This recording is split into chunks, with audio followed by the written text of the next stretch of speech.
If you find yourself starting to type the same things over and over again to structure your notes, then it is time to use templates. Templates are going to save you so much time and it's going to help you organize your notes so things stay consistent and you're more likely to be able to find the connections between different notes. So let's talk about templates today. I'll show you how you set it up, a few of my favorite templates. So let's get to it. Setting up templates is super simple, only 5 quick steps. The first one is creating a templates folder. This is where all your templates will live. So come here to new folder, name it something you recognize. I already have templates, so let's just do a templates test. The second one is turning on templates. So templates is a core plugin. You don't have to download anything, or it already comes with Obsidian. So click core plugins here under settings and go down to templates or search for templates. Here it is. Make sure it's toggled on, and you'll see this options window, which the first one, choosing the folder location, make sure you choose the folder that you just set up. Okay, once that's done, let's move to step number 3, which is adding hotkeys. Stay in settings and click hotkeys. Now under filter, search for templates. You'll have 3 options. For me, I would recommend, before doing the other 2, set up a hotkey for inserting templates. I use Command-T, Control-T. You can use something that makes sense to you. Once you have that set up, let's go to number 4, which is adding templates in the templates folder. So in Obsidian, everything is a markdown file. So in order for Obsidian to know this is a template and not a note, is to add the template directly under the folder that you've created. So if you right-click on the folder, you can add a new note. See how it's nested under the folder templates. Let's name this example template and create your template. So something very simple.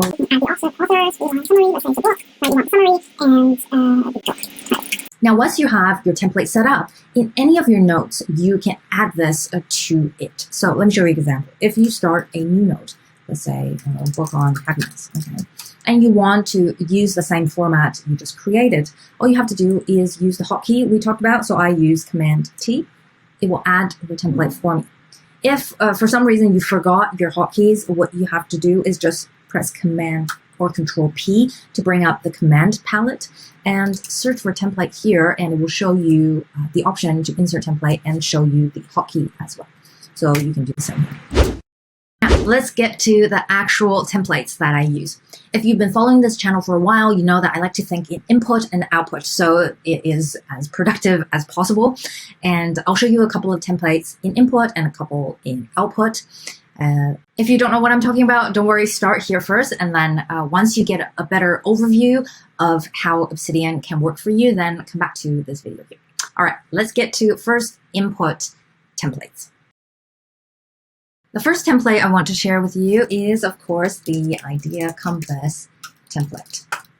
So if you've been around again, you know I talked about this many times. It's an idea from my friend Faye. If you don't know the Idea Compass, I talk about it in detail here, but just to give you a quick overview, the Idea Compass is a way for you to stretch your thinking in 4 different directions. Thinking about ideas that are similar, thinking about ideas that are opposite, thinking about what is the question, the theme that leads to this idea, and thinking also about what does this idea then lead to. So it's kind of like a 3D way of thinking about an idea. So I have a template for this in order to remind me to stretch my ideas. The template looks like this. First, I have a place to put down the idea itself. Then I have a definition area where I want to get specific about what exactly I'm talking about. And then I have the source for the idea, where I found it. Is it in a book? Is it from a YouTube video? Then I give myself space to think in west, east, north, and south. Let me give you a quick example to see how you can use templates. So for example, we can take the note cliches. This is just a raw note. I just have the idea here, where it came from, some related ideas, and one tag to remind myself to build on the idea. So first, you want to use your hotkey. For me, it's Command-T to add the template. So here is the Idea Compass template. Now we can reorganize the note. For example, the idea itself is that the problem with cliches is not that they contain false ideas, but rather that they are superficial articulations of very good ones. So based on that, how I want to redefine or define the idea of cliche. Before I thought it was just, a saying, a literary device, but really cliche is a way to shape thinking, right? It's not just it's something you read in books or talk about in real life. And to me, that's a very interesting idea. Then I want to add the source. I already did. Now we move on to structured idea compass thinking, right? West, what is similar? So I already wrote down one here, which is influencing the discourse of culture through, what I meant was through writing. So one of the questions I always think about is why write? Why create content? And I think one way is through the power of influencing discourse, influencing the discussion that happens in our society, right? And cliche is clearly one of those things where by saying, oh, the sun burnt, the sun burnt the sky or something like that, you are shaping how people think about sunsets. Okay. Then east, what is opposite? So here, for example,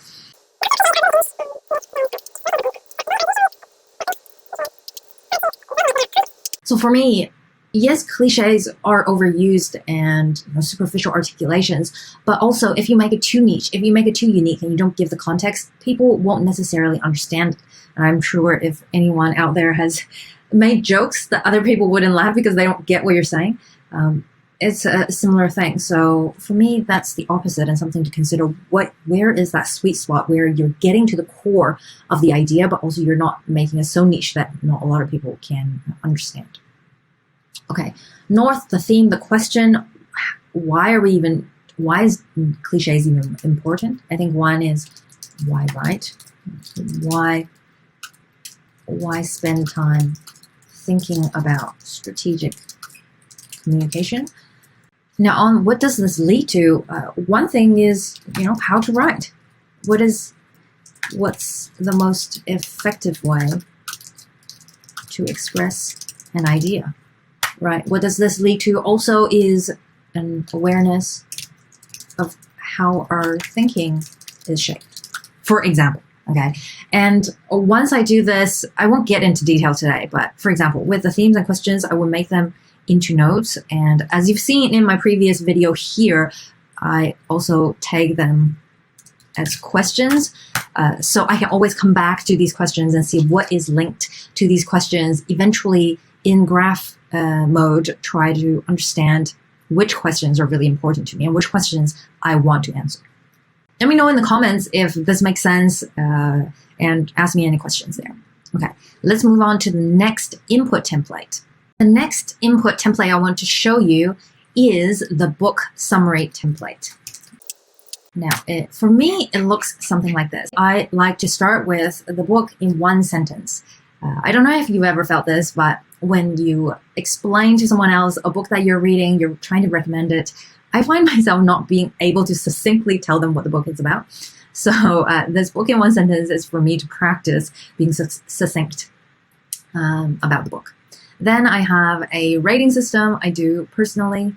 Then I want to write down the 3 key ideas as well as the 3 frameworks that exist in the book. If you haven't seen my other video on frameworks, I talk about how a lot of frameworks are not immediately available. And so it is up to us to take what the author is saying and put them into frameworks. And that's how you're going to build a library of frameworks. So I do that in my book summaries.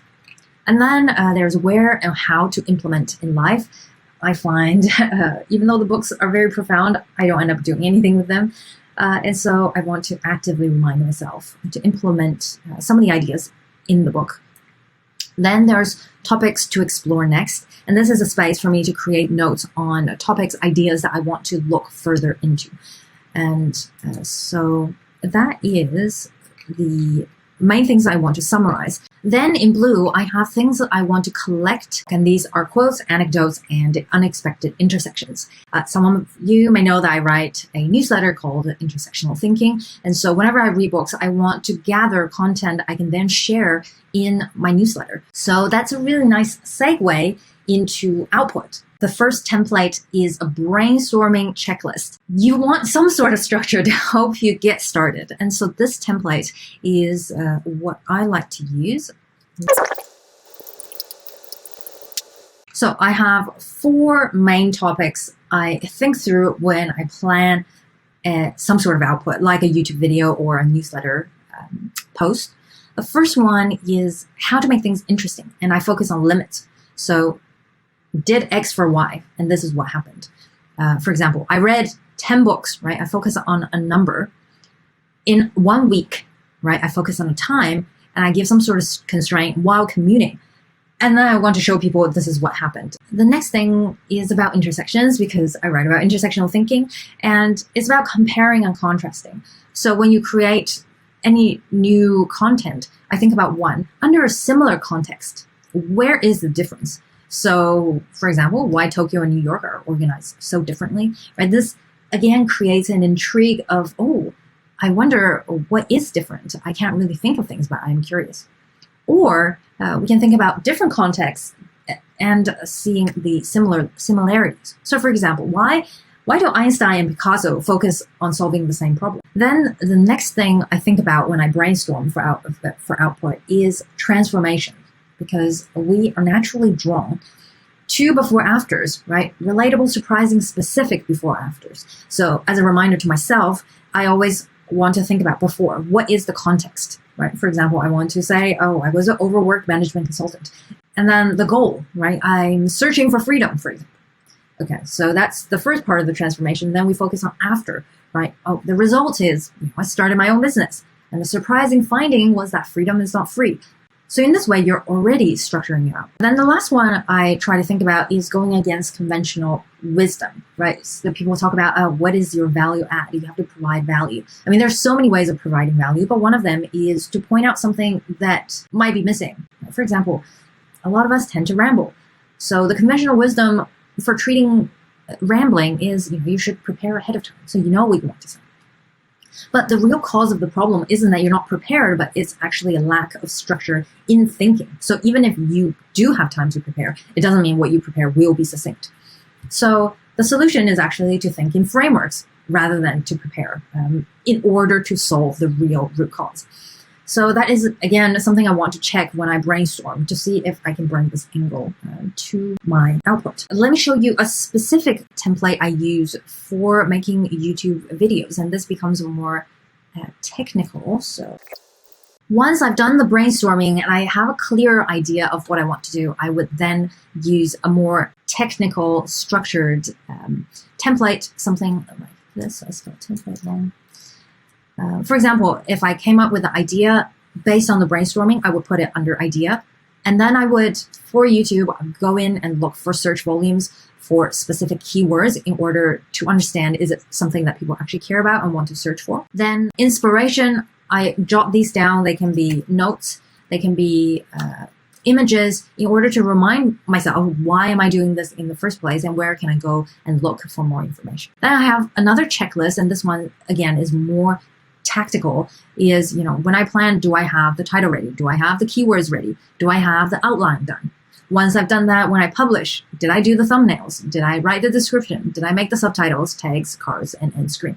Every single time I create a YouTube video, I know that I'm not missing anything, and I don't have to rely on my memory to make sure I've done everything right. Structuring ideas while saving time is the biggest benefit of using templates. And if you want more productivity plugins, you can check out this video here, and I'll see you in the next one. Bye.